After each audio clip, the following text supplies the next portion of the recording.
సమాంతర రేఖలు 7వ భాగం.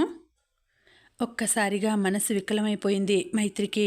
తన తిరస్కరణకు గురైన అతడు పడే వేదన ఆమె హృదయాన్ని తాకింది. నన్ను మన్నించగలరా చక్రవర్తి గారు? నా మొండి ప్రవర్తనతో మిమ్మల్ని ఇంత వేదనకు గురి చేస్తున్నానని తెలుసుకోలేకపోయాను.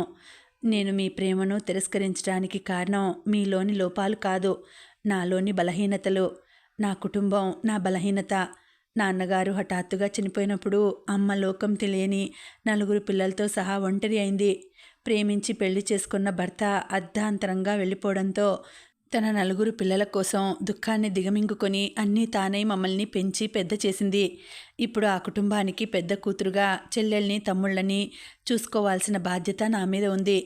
నేను నా స్వార్థం చూసుకొని మిమ్మల్ని పెళ్లి చేసుకొని వెళ్ళిపోతే నా కుటుంబాన్ని వంచిన దాన్ని అవుతాను. నాకు తెలుసు మీరు నా కోసం నా కుటుంబ బాధ్యతలు కూడా స్వీకరించడానికి సిద్ధంగా ఉంటారని, మీకు అంతటి సహృదయం ఉందని.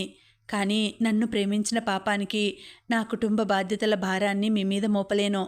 అంతే తప్ప మరొక కారణం లేదు. చెమ్మరిస్తున్న కళ్ళను దించుకుంటూ అంది. అనాథనైన నాకు నీ ద్వారా ఒక మంచి ఫ్యామిలీ దొరికిందని సంబరపడ్డాను. ఆ ఫ్యామిలీలో నేను ఒక సభ్యుడిని కావాలని ఆశపడ్డాను. మీరు వేరు నేను వేరు అని ఎప్పుడూ అనుకోలేదు. అంతేకాని చక్రవర్తి మాటలను మధ్యలోనే ఆపేస్తూ, మీలాంటి అరుదైన ప్రేమమూర్తిని అందుకోలేని దురదృష్టవంతురాల్ని నేను. ఆ బాధ నన్ను జీవితాంతం వేధిస్తూనే ఉంటుంది.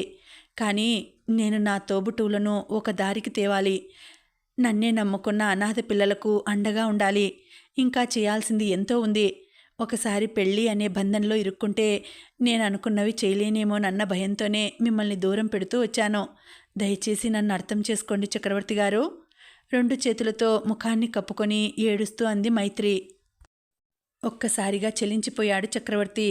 కాసేపలా ఏడవనిచ్చి మృదువుగా ఆమె 2 చేతులను తన చేతుల్లోకి తీసుకున్నాడు.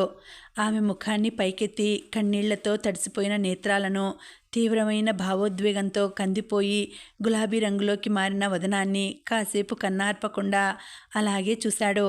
ఆమె రూపురేఖలు తన స్మృతి ఫలకం మీద శాశ్వతంగా ముద్రించుకోవడానికా అన్నట్లు, బాధపడకు మైత్రి.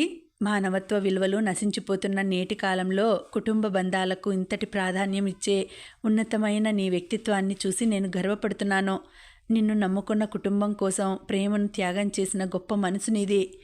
ప్రేమ కంటే కుటుంబ బంధాలు, సామాజిక బాధ్యతలకే ఎక్కువ విలువ ఉంటుందని నువ్వు ఇచ్చిన సందేశాన్ని నేటి యువత స్ఫూర్తిగా తీసుకుంటే సమాజంలో అంతరించిపోతున్న నైతిక విలువలు మళ్ళీ పునరుద్ధరించబడతాయి.